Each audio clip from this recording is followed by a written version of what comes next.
The first task I want to talk about is the execute SQL task. When you use this task, you can use a variable to specify the SQL statement that runs on the database server. This lets you share a single statement in multiple places throughout a package, or make it easier to change by storing it in a single location. In order to use variables in this way, you set the SQL source type property to variable. That's one of the values that are available. It's literally variable. And then you set the source variable property that appears in the designer to the name of the variable that contains the text of the SQL statement. Then when you run the package, Integration Services passes the statement contained in the variable's value to the back-end OLADB database. And this is what that task editor looks like. So you can see the SQL source type variable. The other options are direct input, that's the default, and file connection. And so when you select variable, you get the source variable property as well. And so that's a real handy way of compartmentalizing and sharing and reusing custom SQL code as part of a package. Okay, next up is the file system task. This task, which performs operations like moving, copying, and deleting files, can use variables to specify both the source and destination paths. Variables give the file system task a lot of flexibility, particularly for use in looping containers. The container can loop through all of the files in a folder, setting the variable values, and then the file system task can perform its operation on the current file in the loop based on the information that the looping container put into that variable. It's really a pretty slick way of doing things. All right, so this image shows the general properties of the file system task editor. So in order to use a variable this way, you set the isSourcePath variable to true, and then select the variable that contains the path in the source variable property. And this list is going to contain all of the variables that are in scope.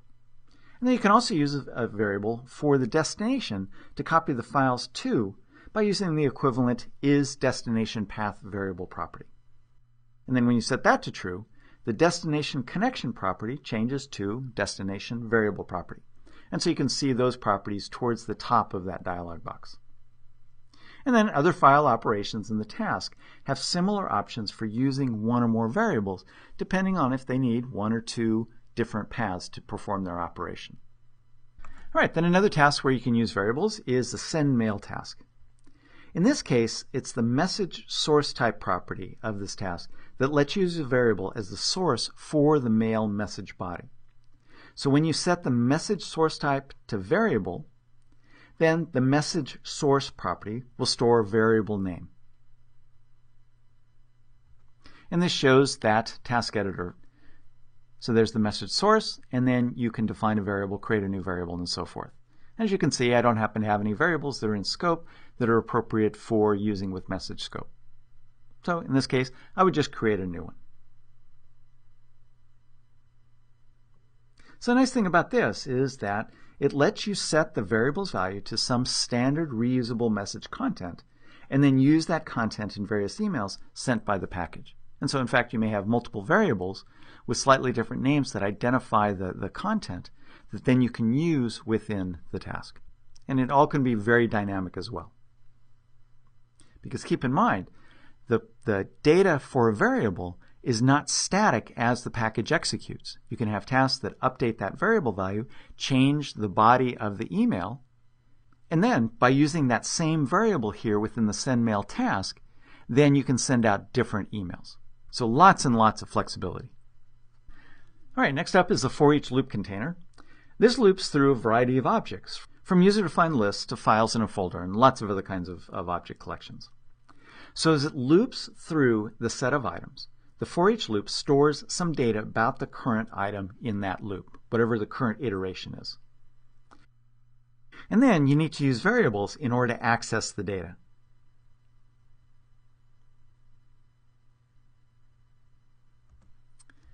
All right, this shows the for each loop editor and specifically the variable mappings page within the editor.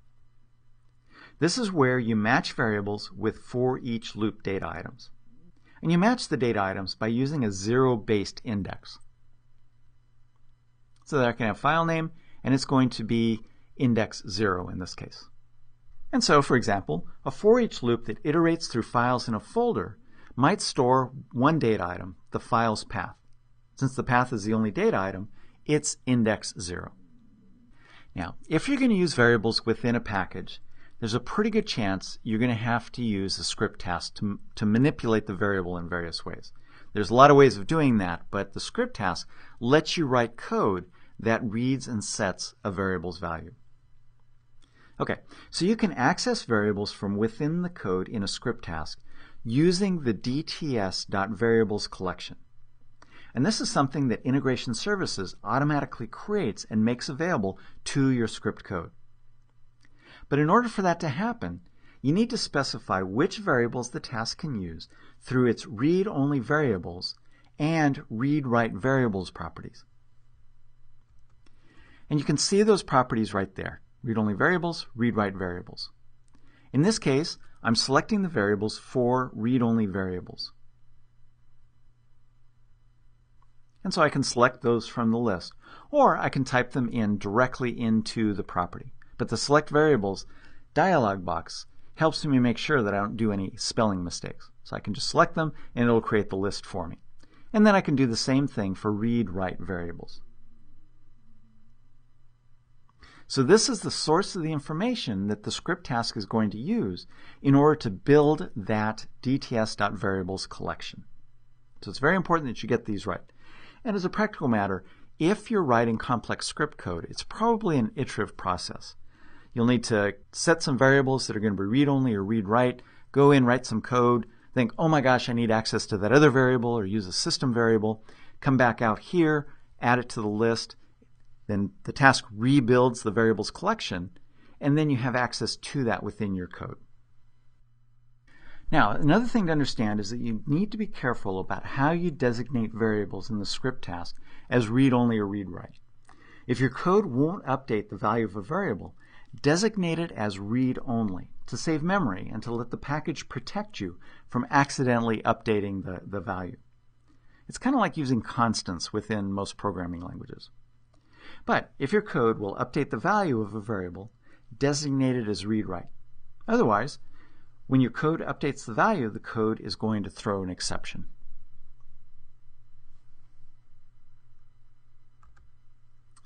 Now, I want to talk about the expression task. This one's kind of interesting. In earlier versions of Integration Services, there was really no good generic way to evaluate an expression on the fly and assign its value to a variable at a given point within the control flow workflow. Now, there certainly were ways to evaluate expressions as part of some tasks. And one way was by setting a property's evaluate as expression property to true and providing an expression. But this was clunky and required that you include a task in the control flow just for that purpose, for updating the variable, without using the task's real functionality. So it was definitely a kludge. So, in the version of Integration Services in SQL Server 2012, Microsoft included a new expression task.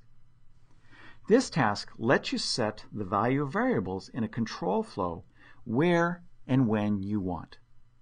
Its entire configuration interface is an expression builder. And there you can see that expression builder interface. I'm not going to spend any time on this here because I use it in a number of examples throughout this Integration Services course, and I'll talk about its features a little bit more a little later. Let's explore how you can use variables within a control flow. So I have SQL Server Data Tools open. I'm going to create a new project. And I'm going to name this one. Actually, I'm going to go to Variables. And I'm going to name this project Control Flow.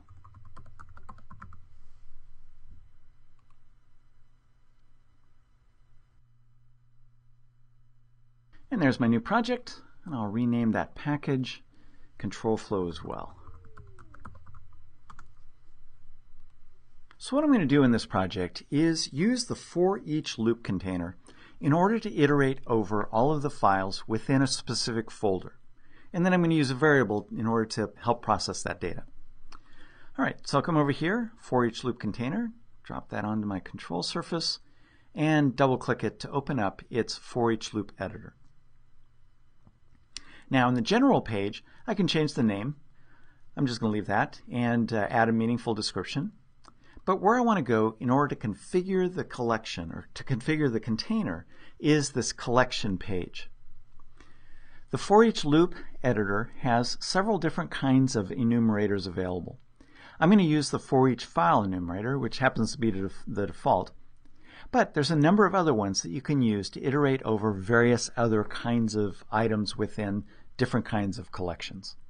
What this enumerator does is it lets you specify a specific folder location as well as types of files in order to iterate over. You know, generally they're going to be some sort of import files that you're going to bring into a data flow in order to put the data within some table someplace. So that's a typical usage of this kind of enumerator. And you can also traverse subfolders if you want, so you're not stuck with just a single folder. Okay, so lots of different kinds of options. All right, so the first thing I need to change is the folder. I'll browse here on the C drive, go here to Learn Now, and Variables, and Source Data. So that's the folder on my hard drive that contains the files that I want to iterate over. All right, so if we look at Windows Explorer for that, you can see that there's 4 different files. And what these are subsets of AdventureWorks data, and they contain product information for different color products. So I have black products, blue products, red products, and then I dumped everything else into an everything else file. All right, back over to Data Tools. Now, all of my files are text files, so I could leave this to star.star, but I usually like to make this as specific as possible. And so it's processing .text files, and so I'm going to set that to use the file mask of star.txt. Essentially what this is doing is it's filtering the files that the loop container is going to detect, that it's going to iterate over. Okay, so that configures the collection. Now I need to go to the variable mappings page here, because I need to specify the variable that is going to hold the information of the fully qualified file name as it iterates over each of the files within that folder. All right, so I'll come over here and select the drop-down list. Notice that within this package I just created, I have no variables yet. But the nice thing here is that I can just directly go and create a new variable. This option isn't always available where you can use variables in different tasks and different locations within integration services, but it's very convenient, because otherwise what I'd need to do is cancel out of this or click on OK to save whatever I have there, come down to the variables window and create it, come back in here and select it from the list. Okay, I'm going to leave the container set as control flow, but if I wanted something else, I could use that little drop-down box in order to change it. And then I'm going to give it a better name than variable. I'm going to set it to file name, because that identifies exactly what kind of data that variable is holding. Remember that you can create custom namespaces. User is the default, and I'm going to use that, but if you had a bunch of variables within your package and wanted to compartmentalize them, you could change that namespace. It doesn't affect the scope, but you can essentially put them in different buckets so that you don't have name collisions. The data it's going to hold is in fact a string, so I'm going to leave that as the value type. And then if I wanted to, I could provide a default value and add it right there. And I can also make it read-only. I don't want to do that, but in some scenarios that might make sense. Okay, I'll click on OK. And so that is going to be, now the file name variable is going to contain the file name, and that's using that index 0, because there's just one piece of information that this loop container generates. Other containers or other tasks might generate multiple values, and so you might have different index values. Okay, that's all I need to do to configure the for each loop container, and now we're set to iterate over the files within that folder. All right, now I'm going to keep this package pretty simple. I'm going to use that variable in a script task. So I'm going to come over here and drag a script task onto my control flow.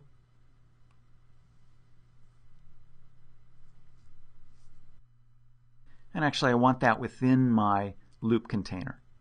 So I'll drag it in there, I'll move it around, make sure that the script task goes with it. Okay, it is in fact now contained within that container. Because I'm going to make use of that variable value for each iteration of the loop within the script task. So the script task is going to execute once for each file that it finds within that folder. All right, I'll double click on it and open up the script task editor. Now for the script language, I have the option of Microsoft Visual C# 2012 or Microsoft Visual Basic 2012, so you can use either of those languages. The entry point is main, that's the name of the method. And so here is where you need to define the variables that you're going to use within the script code that you write within this component.